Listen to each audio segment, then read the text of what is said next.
yang Lumiu selama dalam persidangan harus dibalas dengan hukuman 12 tahun penjara sebagaimana tuntutan yang dibacakan penuntut umum, bahwa pledoi terdakwa Richard Eliezer Budiang Lumiu yang disampaikan dalam persidangan akan kami jawab sebagai berikut, bahwa tugas dan kewenangan penuntut umum sebagaimana diamanatkan dalam undang-undang dan peraturan perundang-undangan yang mengatur tentang kewenangan kejaksaan dalam melakukan penuntutan terhadap seseorang atau badan hukum, bahwa dalam melakukan penuntutan, penuntut umum diwajibkan untuk melakukan pembuktian berdasarkan pasal 183 Kitab Undang-Undang Hukum Acara Pidana, di mana jaksa penuntut umum dalam melakukan pembuktian haruslah berdasarkan minimal 2 alat bukti yang cukup, bahwa dalam persidangan yang dilakukan terhadap terdakwa Richard Eliezer Budiang Lumiu, kami tim penuntut umum telah dapat membuktikan perbuatan terdakwa Richard Eliezer Budiang Lumiu berdasarkan 2 alat bukti yang cukup yang mendukung pembuktian terhadap perbuatan pidana yang dilakukan oleh terdakwa Richard Eliezer Budiang Lumiu,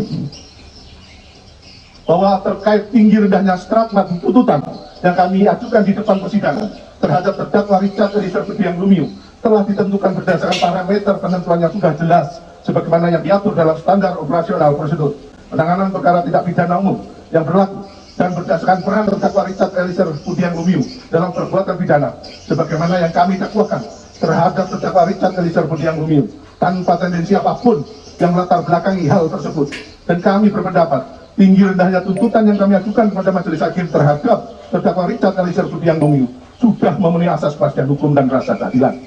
bahwa selain itu tim penuntut umum mempertimbangkan peran terdakwa Richard Eliezer Budiang Lumiu sebagai eksekutor atau pelaku yang melakukan perbuatan penembakan kepada korban Nofriansah Yosua Huta Barat sebanyak 3-4 kali, sehingga berdasarkan hal tersebut kami tim penuntut umum menuntut terdakwa Richard Eliezer Budiang Lumiu selama 12 tahun penjara. Tuntutan tersebut kami ajukan dengan mempertimbangkan kejujuran dalam memberikan keterangan dari terdakwa Richard Eliezer Budiang Lumiu yang telah membuka kotak Pandora sehingga terungkapnya kasus pembunuhan terhadap korban Nofriansah Yosua Huta Barat,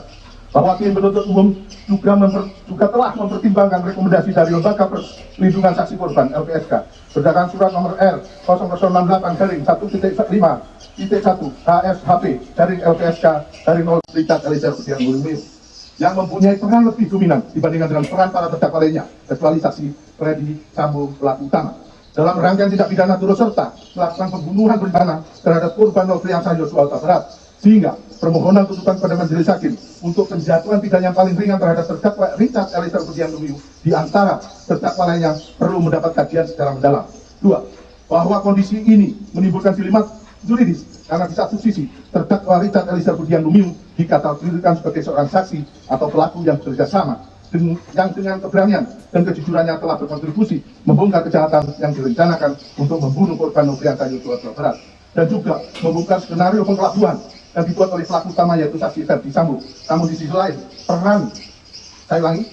sisi lain peran dari terdakwa Richard Eliezer Budiang Lumiu sebagai eksekutor dari penembakan terhadap korban Nofriansah Yosua Huta Barat perlu juga dipertimbangkan secara jernih dan objektif. 3. Bahwa dalam tuntutannya terhadap terdakwa Richard Eliezer Budiang Lumiu, tim penuntut umum telah bersandar pada asas dominus litis.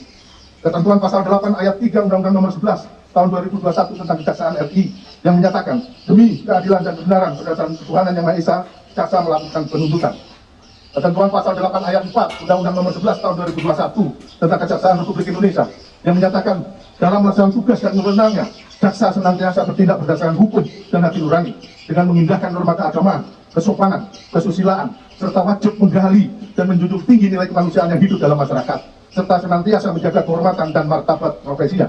serta teori tujuan pemidanaan yang menyatakan pidana dijatuhkan bukan aqua pitatum es karena orang yang membuat kejahatan, melainkan depositor supaya orang jangan melakukan kejahatan.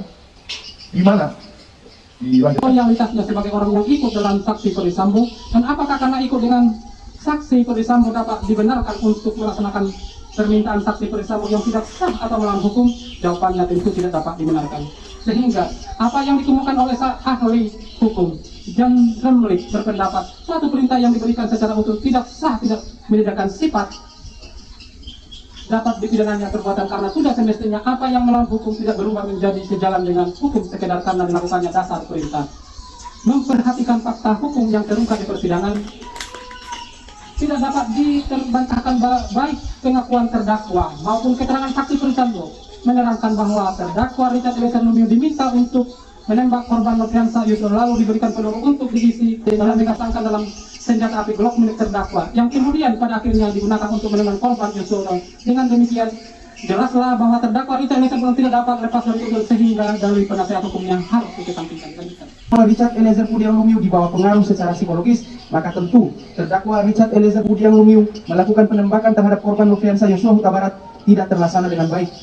Akan tetapi dalam hal ini tidak demikian. Penembakan yang dilakukan terdakwa Richard Eliezer Pudiang Lumiu kepada korban Nofriansah Yosua Huta Barat merupakan perbuatan pembunuhan berencana yang sempurna dan terlaksana dengan baik. Dapat terlihat dimulai dari mempersiapkan alat yang digunakan dalam hal ini peluru dan senjata api, lalu melaksanakan di lokasi yang sudah ditentukan, dalam hal ini di rumah dinas Duren 3 nomor 46, dan melaksanakan pembunuhan berencana berdasarkan peran masing-masing, yakni terdakwa oleh tim penasihat hukum tidaklah sesuai dengan konsep hukum pembuktian yang ada di Indonesia, karena dengan digunakannya ajaran kesalahan, maka dalil penasihat hukum terdakwa Richard Eliezer Pudiang Lumiu harus dikesampingkan. Dalil tim penasihat hukum terdakwa sebagaimana tertuang dalam poin 107 pledoi halaman 46 yang menyatakan, sehingga tidak mengherankan penerapan dari ajaran kesalahan normatif dekretif seringkali membawa kepastian hukum yang tidak berkeadilan, yang berpotensi membuat kondisi lembaga masyarakat yang kapasitasnya hanya 132.000 orang menjadi sesak dan penuh karena dihuni oleh 280.000 warga binaan, belum termasuk urusan Polri.